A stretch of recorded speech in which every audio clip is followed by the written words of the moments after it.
Praise the Lord. Good morning, good morning, good morning. The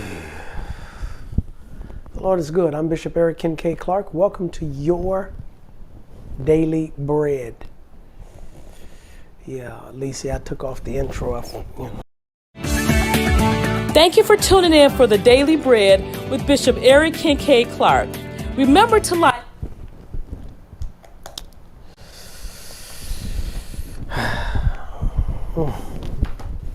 Good morning. Good morning. Do me a favor and like it and share it. And Karima, LaShonda, good morning. Others coming in. We're going to talk through it. We're going to talk through it today. Okay. We're in our series of lessons on worship. And we're going to stay right on it. We're going to stay right on it. Okay.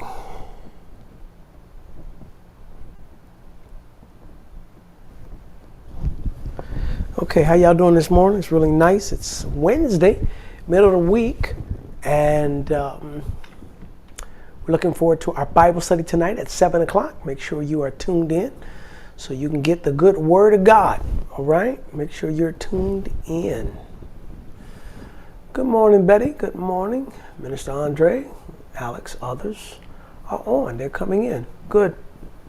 Carol, LaShonda, LaWanda.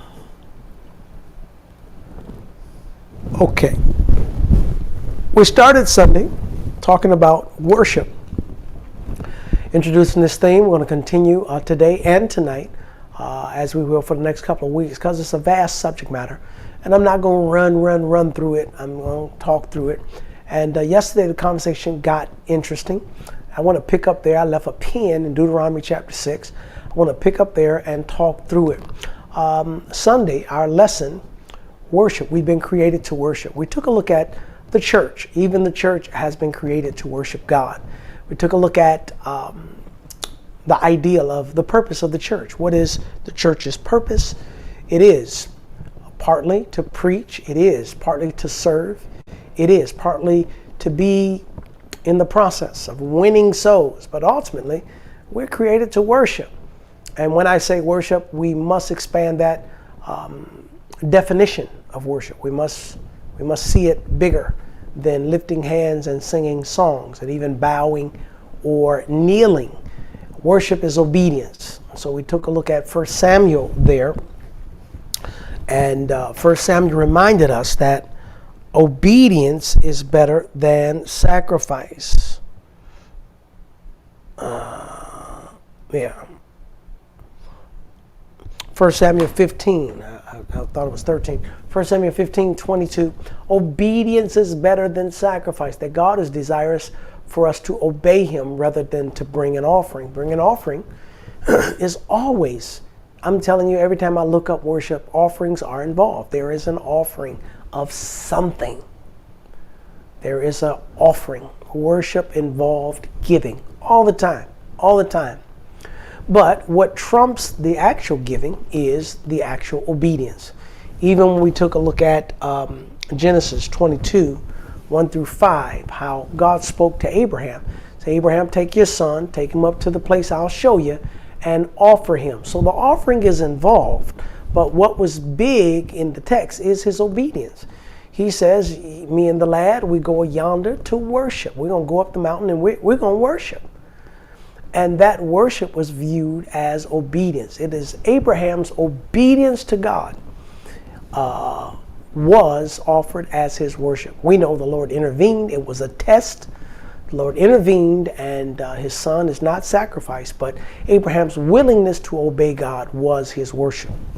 Now, yesterday we bounced back to Deuteronomy 6, which says to love God with all your heart, mind, soul, and strength. Let me see if I can pull up that passage and read it. Here it is, Deuteronomy chapter 6. Here is where God gives the first commandment, all right? Here's the first commandment. You talk about the 10 commandments, this is the first commandment.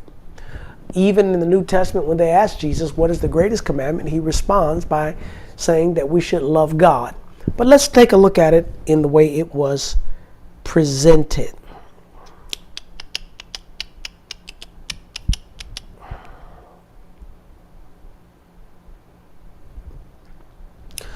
Okay, Deuteronomy chapter 6. Now these are the commandments, the statutes, and the judgments. What am I in? NIV? Let me see if I can get the NIV. Okay. These are the commandments, decrees, and laws the Lord your God directed me to teach you to observe in the land that you are crossing the Jordan to possess, so that you, your children, and your children after them may fear the Lord your God as long as you live, by keeping all the decrees and commandments that I give you, and so that you may enjoy long life. Hear, Israel, and be careful to obey, so that it may be well with you, and that you may increase greatly in the land flowing with milk and honey, just as the Lord, the God of your ancestors, promised you. Hear, O Israel, the Lord our God, the Lord is one. Love the Lord your God with all your heart and with all your soul and with all your strength. These commandments that I give you today are to be on your hearts. Impress them on your children. Talk about them when you sit at home, and when you walk along the road, when you lie down, and when you get up. Tie them as a symbol on your hands and bind them on your foreheads. Write them on the foreframes of your houses and on your gates. Right? So he goes on, and he's really talking about how important the commandments are. And he gives the first one right in our reading today. That is to love the Lord with all your heart, all your soul, all your strength, with all your might, with everything that you have. We're commanded to love God. This gives us insight into the core of worship, the nature of worship, the essence of worship, or what worship is all about. It's about worshiping or serving, being devoted with everything. That nothing rivals our commitment, nothing rivals our worship, nothing rivals our dedication to the Lord. Nothing. On yesterday, we got into the conversation a little bit about how committed people are to whatever they're into. Whatever they're into. It doesn't even have to be non-believers. Even believers, when we get into something, people in general, when we get into something, there's some people that sink their teeth into it. They really get into it. It could be a sitcom, okay? Something, what is it? The Price is Right. People watch that every day, religiously. They hate to miss it. Or the stories, the soap operas. How about, I remember back in the day, what was one of them hot shows? Game of Thrones. What was another hot show? Scandal. Some of y'all remember way back Scandal. But they got a lot of shows, and it's been more and more and more. And when you get into a show and there's a ongoing storyline and narrative, you can't wait until the next week or the next episode is released or the next season. Oh my God. Matter of fact, they have been known to go through the episode, close it down, stop it, and their people clamor. They're so intense about it, they'll bring it back. They'll come back for an encore, another season. I'm telling you. And they'll change the characters. Some character quit, or he want 15 times the money and whatever. Some people used to watch Seinfeld or Friends or whatever. Hey, when I was a kid, it was, hey, it's Fat Albert. Man, we couldn't wait till Saturday morning came. We wanted to see Fat Albert. 3 o'clock, 3:30, whatever time that was, 3 o'clock, 3:30, that was my speed racer time. Go Speed Racer, go Speed Racer, go Speed Racer, go. Right? That was my cartoon. Come on, man. Whatever it was, there was a dedication to that thing.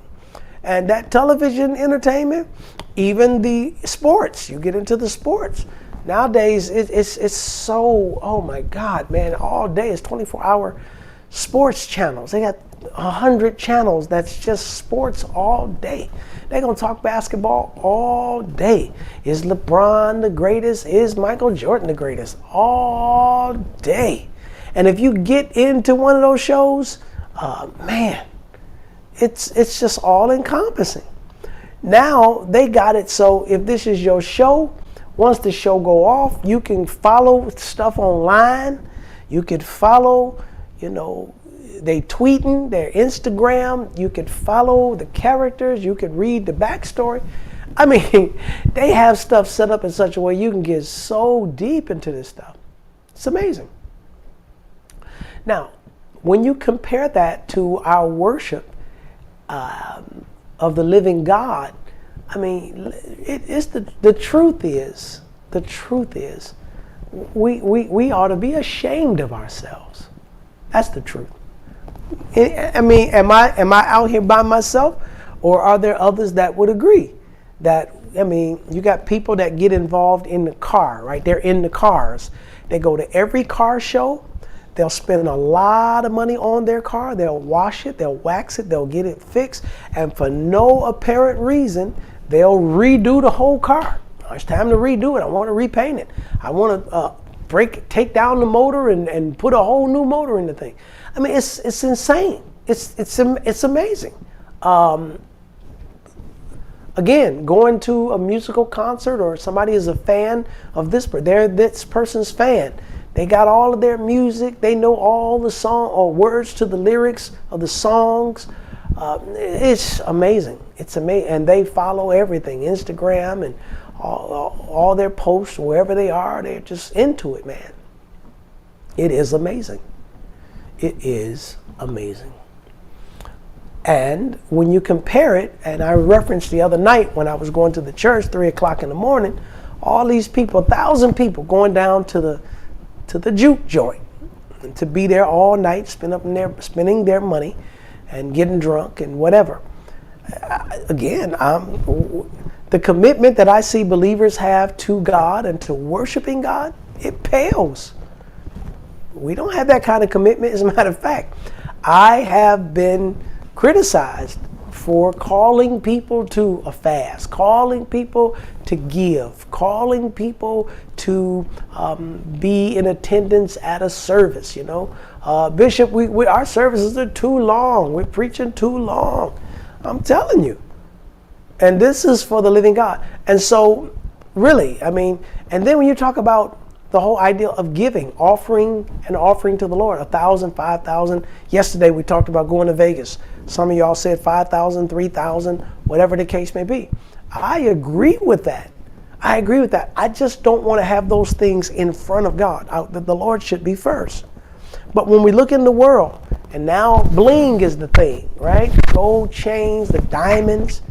Ooh, they got them diamonds. They got them chains, and I know a couple of people that got a chain, and their chain is not as elaborate as these rappers and stuff. And how much is the chain? $50,000. Yeah, that's $50,000 right there. And that's not one of them big ones. Oh man, you talk to those kids, and now there's this other kid. I don't know. There's one guy. He's finding his way, and he's finding his niche. His niche is to go to all the events and to ask people, how much are you wearing? Has anybody seen this? Shantia, have you seen this guy? He always want to show up at the events and ask everybody, how much were your shoes? How much for your outfit? What are you wearing and how much did it cost? How much for your bling, your drip game, right? Wow, I couldn't believe some of the stuff. People wearing $4 million. You got on $4 million? Yeah, I'm wearing $4 million. It's amazing. Ice. I saw one show, I'm just flipping through it sometime. I saw one show about, I think the show was called Icebox, right? And it's about a jewelry store in Atlanta. And all the big famous rappers and performers, they go there to get their jewelry. And there was a gentleman there, he was getting his clean. He had, 10 different chains, iced out, 100,000. Iced that he came and brought all his chains in because he wanted to get them clean. So they was cleaning. And while he's standing around, he's getting all his bracelets and he got ankle chains and earrings, and he getting it all clean. He had to have at least $2 million worth of stuff. And while he's standing around, he said, oh man, I love that. I like that. You know what? I think I need something new. I need some. The guy had 10, 15 different ones. And he ended up picking up another one, 150 grand, right? And while he was there, I don't know these rappers, but when they say their name, I'll say the name. The Baby, right? He came in, he was headed to the Atlanta Hawks basketball game, right? He's going to the game, and he came in, he was iced out. He came in, he said, I need something fresh, I need something new, I'm going to the game tonight. And he just picked out something real quick and put it on. He told the owner, he said, I'll be back, we'll take care of it. Obviously, they do what they do business. But he wanted to go to the game, made sure he had on a brand new iced out chain, at least $100,000. I couldn't believe it. I was like, wow, these people. But, you know, if that's what they into, they don't spare no expenses. They got all these shows, and the shows are about bling and about gaudiness and about how much money they spend. And it's almost like a new version of the lifestyle of the rich and famous. They got a lot of these shows that show, you know, their houses, their cars, their jewelry, their exotic trips and vacations and yachts and all those things, private planes and all that. I mean, it's a lot. I get it. You know, they got it. They flaunting it. And being loud and obnoxious is the way. I mean, that's the fad. That's the trend of the day. What's so funny to me is that you have people that don't have it like that. So they wear fake jewelry, not even the real stuff. But they want that look. They want that look because that's what it is. Or how about people that don't have it like that, but they will still spend $1,000 on a pair of tennis shoes because they want to be fly. Or they'll buy the high designer clothing. You know, I like nice things too. But when I look at some of the prices, I saw something recently. It was a cashmere sweatsuit. It was a custom cashmere sweatsuit. And I was curious. They said $8,500. I said, wow, that is nice. That's amazing. But that's way, you can take this back and put it up. You can put this up. Because I ain't nowhere near spending $8,500 on a sweatsuit. Oh, it was awesome. Oh, it was phenomenal. It was awesome. $8,500. I'm just not there. I'm not there. But my point is, when you have people that are into whatever they're into, clothing, cars, jewelry, TV, some entertainment, they go all the way. My reference today is 1 Kings chapter 18, where Elijah is on the mountain and there is a showdown on Mount Carmel. He calls for the prophets of Baal to call on their God. And they went to praying and dancing and cutting themselves with stones. I mean, they all out. They going for it. They worshiping their idol God. Nothing happened. Elijah prayed and fire falls down from the sky. But again, the point is, look at the dedication. And our, as believers, dedication to Christ. Hey, the same thing happens to me when I travel abroad. Gone to Africa several times, and I see the Islamic religion. They are committed to their prayer. They're committed to their prayer. Some of us may see certain sect of the women in the Islamic faith, how they cover themselves from head to toe. Now, you may not agree with that. You may not be in agreement with that, and that's fine. You don't have to agree with that. But isn't that dedication pretty impressive? That's pretty impressive.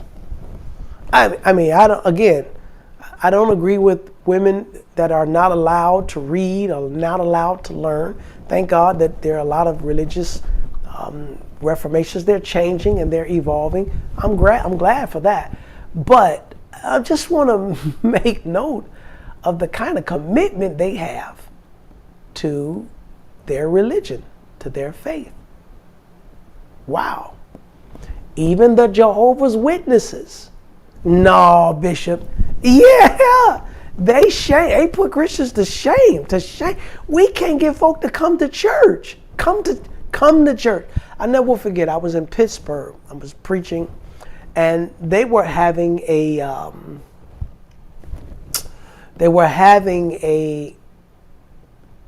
Jehovah's Witness convention. The convention was there. When I tell you, it was 1 million Jehovah's Witnesses there in Pittsburgh. You couldn't go nowhere. And they were, in their words, evangelizing the city. Man, you go to breakfast, lunch, or dinner, if you went to the store, if you went anywhere, there they were, passing out their literature, shaking hands, trying to meet you, and do you know the Lord, and can I talk to you about the Bible, and all of that. You know, their dedication is amazing. Now, you need to understand that Jesus Christ is the Son of God, and He is God in the flesh. If we could just bring y'all there, man, we could. Jesus. Yeah, I got to change y'all perspective, but I mean, the dedication, amazing. Amazing.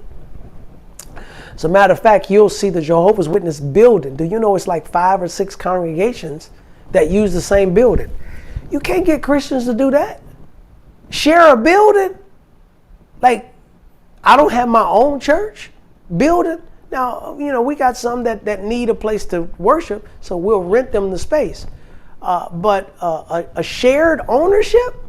Oh, you couldn't get no Christians to do nothing like that. Are you kidding me? That's laughable. It's laughable.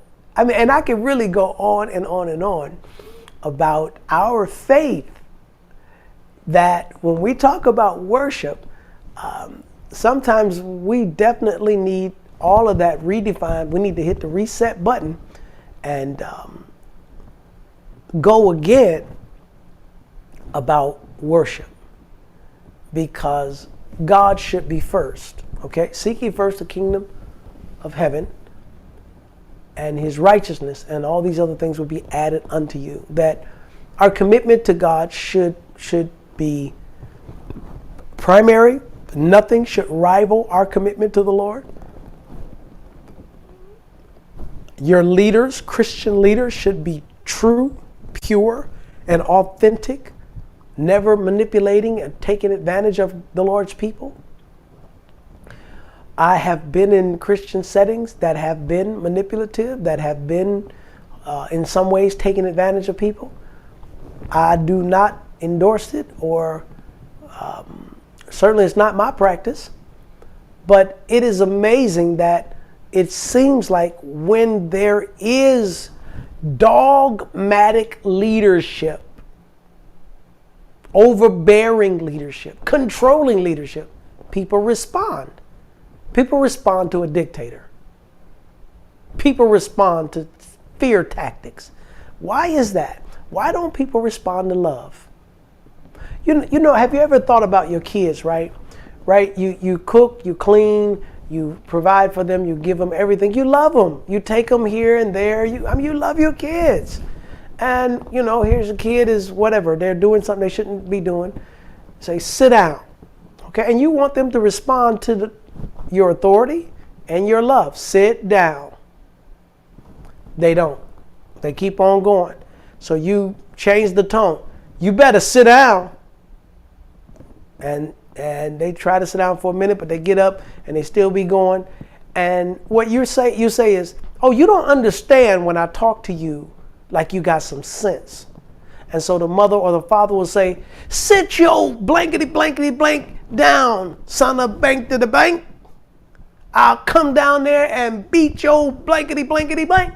So now you got to cuss and act like a fool Now they understand that. Isn't that the craziest thing? Like, you gonna understand when I beat your butt. You don't understand. Sit down, sweetheart. You don't understand that. But you need the cursing and the screaming and the threats. I'm gonna kill you. What is that, y'all? Somebody help me. Y'all, please comment. I will be reading. I want some information here. Help me understand that. Why is it that we as humans, sometimes we don't respond to love? We respond to ignorance. Okay, here's a girl. There's two guys. This guy love her. He got a good job. He's providing for her. He pay for everything. He take her here. He take her there. He kiss her on the forehead. He call her boo and honey. Here's another guy, cheat on her, crack her upside the head, smack her, and curse her out. Why does she love this guy? Why does she respond to this and not that? What is that? Somebody please tell me, what is that? What is that? The world, sin, that's this guy over here. Sin chew you up, spit you out, leave you for dead, steal years off of your life. It'll rob you of your marriage, rob you of your purpose, rob you of your health, rob you of your money. Like, sin do you nasty. And God breathes the breath of life into your body, loves you, sent his son to die for you, forgave you of sin, restored you, embraced you, adopted you into his family, empowered you with his spirit, and made all of his access and his grace available to you. Made access to his grace available to you. Why is it that we have spent $1 million on drugs, alcohol, cigarettes, women, men, sin, everything that have left us bleeding and dying on a Jericho road, where we complain about giving $100 to God? Just somebody help me understand that. I don't understand it. I don't understand it.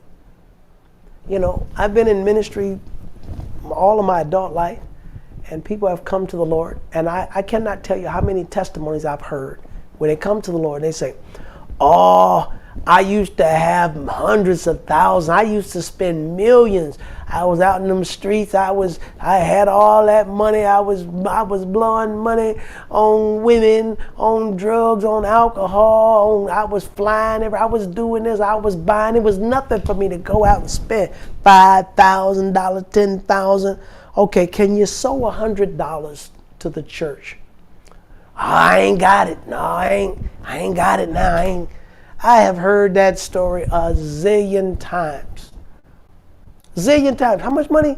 Okay, I don't know. I don't know who's on. I don't know if people on that have used drugs, any formal drug users, former alcoholics, former whatever. Didn't you spend like thousands, like hundreds of thousands? I mean, I know it was bad, because if you was deep into it, you robbed your mother, you stole from whoever you could, you pawned your wedding ring, you sold everything you could just to get high, just to get a hit, just to whatever. And you got people that's gambling, okay, the gambling addiction. Oh my God, they'll work 2 weeks, get their whole check, $2,000, $3,000 check, go to the casino and burn it, set it on fire, poof, set it on fire, $2,000, like it ain't nothing. And be busted, and sometimes we'll even laugh about it. Man, I had a good time, man. I'm telling you, I almost won. I'm telling you, if that number had came, man, oh, $2,000. But if they would never consider giving that to the Lord, to the church, to the work of the Lord. They would never consider that. Somebody have to, it's not logical to me. It doesn't compute. Not when we say he is our God. You mean bow down and worship and kneel before God? Yeah, God. But he don't deserve that kind of devotion, commitment, love, consistency. Not even the consistency that we give to a TV show. A TV show. every week, right there, all the time. A basketball game, whatever it is. We'll binge watch. How many of you have ever binged watched? We're all day, 6 hours. 6 hours? 6 hours? You mean 6 hours? You watch the same show for 6 hours, just series after series after series. And we do that. Like, what do you have in your life that, for God, that rivals that? Is there any behavior that we have in our life that rivals or overshadows that? Most of us can say no. No, I really, honestly, I can't think of anything that I've done for the Lord that rivals my commitment to the doggone show, whatever. The movie theater, I go. It's a lot of hot movies out. I go. It's getting more and more expensive, I can tell you that. But I go. But you know, you'll be in that movie theater. How many of y'all remember, what was that movie? Leonardo DiCaprio, the Titanic. Was it like 3 hours? 3.5 hours? My God. People go to the movie theater, 2-hour movie, 3-hour movie. Sit there. Don't even get up. Got to go to the bathroom. They hold it. Come to church, 1-hour service. Man, they won't show up on time. And they certainly got to go to the bathroom. Man, please, they just got to stretch their legs. I heard they got donuts in the hallway. They're going to get some donuts and a cookie. Something.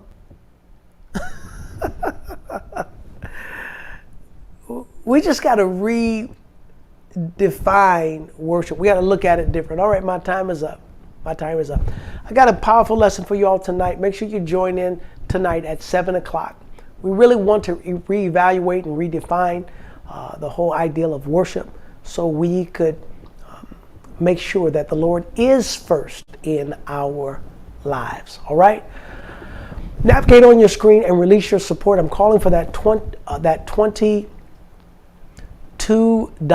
seed this week for the support of the Daily Bread. All right? Make sure that you sow today. Give and support the work of the Lord. If the Lord inspires you to sow beyond that, by all means, do that and watch the Lord bless you. Okay? We'll see you tonight at 7 o'clock. Be sure to be there. Until then, peace to the family. Thank you for tuning in for the Daily Bread with Bishop Eric Kincaid Clark. Remember to like us on Facebook, YouTube, and share the word with your family and friends.